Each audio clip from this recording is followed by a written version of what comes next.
آنسوؤں کی وجہ سے آدم علیہ السلام ملامت سے بچ گئے۔ آنسو توبہ کرنے والے کے لیے سانس کی مانند ہیں۔ اگر تم آدم کی پشت سے ہو اور ان کی اولاد سے ہو تو ہمیشہ توبہ کرتے رہو۔ یعنی انسان بھی آدم علیہ السلام کی طرح غلطیاں تو کرتا ہی رہتا ہے، مگر اگر وہ ساتھ ساتھ توبہ بھی کرتا رہے تو وہ آدم علیہ السلام کی طرح سزا سے محفوظ رہ سکتا ہے۔ اس لیے ہمیشہ توبہ کرتے رہنا ہی عقل مندی ہے۔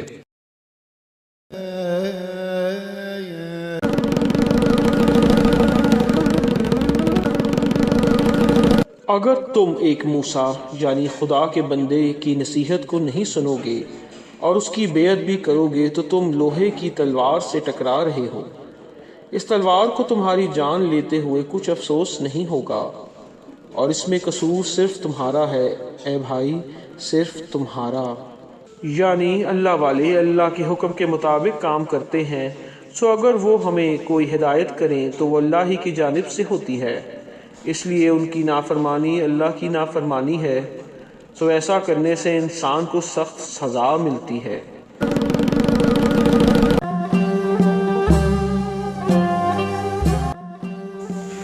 ایک آدمی نے پانی میں چھلانگ لگائی تاکہ وہ پانی میں بھیڑوں کے ڈنگ سے بچ سکے۔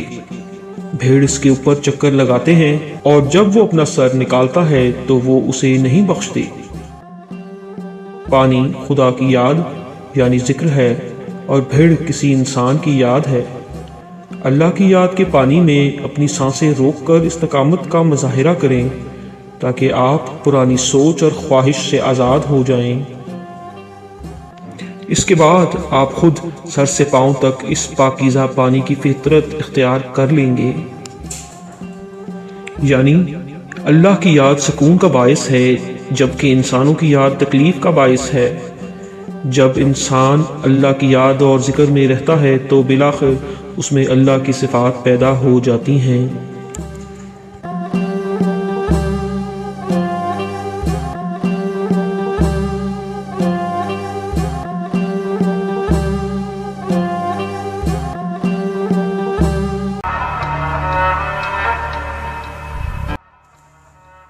یہ سوچ کل میں یہ کروں گا یا میں وہ کروں گا انتخاب کی طاقت کا ثبوت ہے۔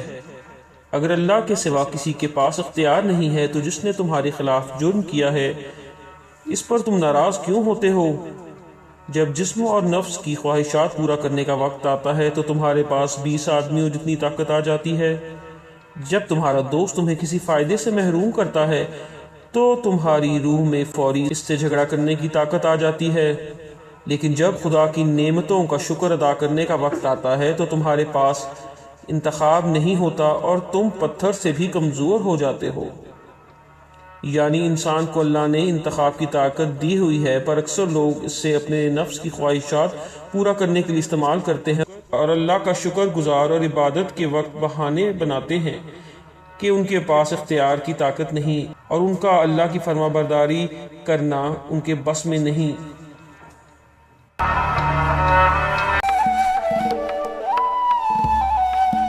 غور سے سنو، اللہ پر بھروسہ رکھو اور ڈرو نہیں۔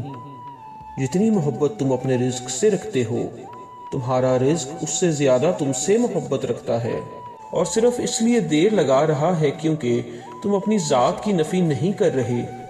اگر تم اپنی ذات کی نفی کرو تو تمہارا رزق خود تمہارے پاس آئے گا اور ایک عاشق کی طرح تمہارے قدموں پر گر جائے گا۔ یعنی ہمیں اپنی کوشش پر بھروسہ کرنے کی بجائے اللہ پر مکمل بھروسہ کرنا چاہیے۔ جو خود کی بجائے اللہ پر بھروسہ کرتے ہیں ان کو اللہ کسی پریشانی کے بغیر خود رزق مہیا کرتا ہے۔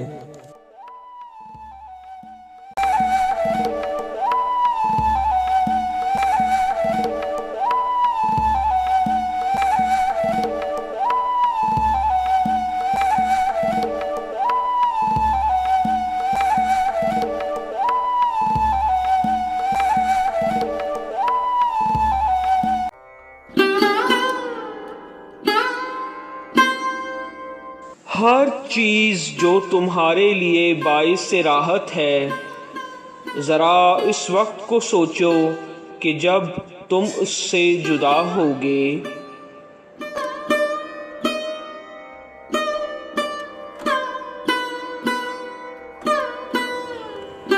کتنی ہی ایسی چیزیں ہیں جن سے تم کبھی خوشی حاصل کرتے تھے،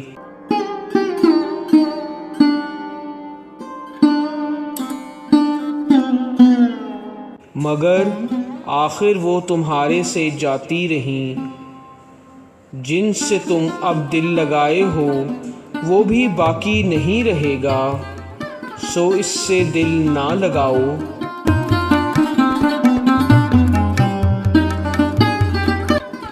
اس سے پہلے کہ وہ تم سے جاتی رہیں تم اس سے فرار اختیار کر لو۔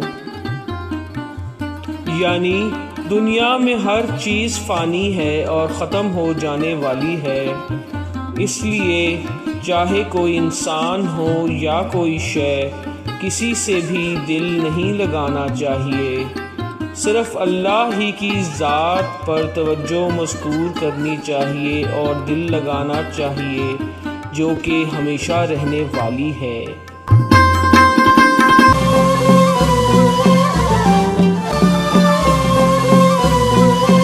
مثنوی شریف دل کی جنت ہے جس میں جھرنے اور شاخیں ہیں، ان میں ایک جھرنا ہے جس کا نام سلسبیل ہے۔ یہ کتاب بہترین مقام ہے اور بہترین آرام گاہ ہے، جہاں نیک لوگ کھاتے اور پیتے ہیں اور آزاد لوگ خوشیاں اور جشن مناتے ہیں۔ یہ کتاب دلوں کے لیے شفا اور دکھوں کو مٹانے والی ہے اور قرآن کی تفسیر ہے اور انعامات کی کثرت کا سبب اور بدمزاجی کی صفائی کرنے کا ذریعہ ہے۔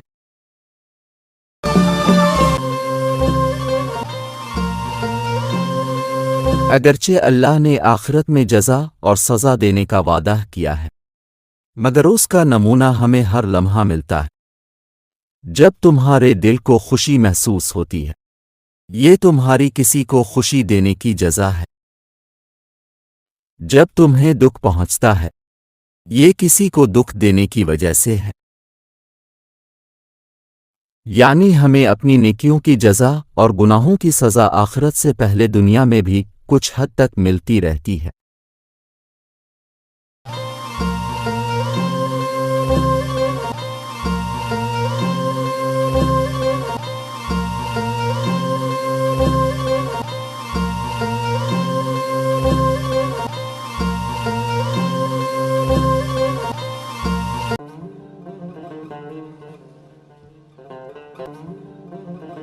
جب کسی عمارت کو دوبارہ تعمیر کرنا ہوتا ہے تو اس کی بنیادوں کو کھودنا پڑتا ہے۔ بچے نے جب سلیٹ پر کچھ لکھنا ہوتا ہے تو وہ پہلے اسے صاف کرتا ہے۔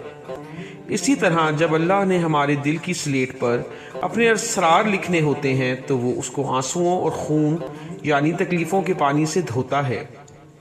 سو بنیاد کا گرنا اور سلیٹ کا صاف کرنا آنے والی بہتر چیزوں کی خوشخبری ہے۔ یعنی جب اللہ ہمیں تکلیفیں دیتا ہے یا ہم سے کچھ لے لیتا ہے تو در حقیقت وہ ہمیں بہتر چیز دینا چاہتا ہے۔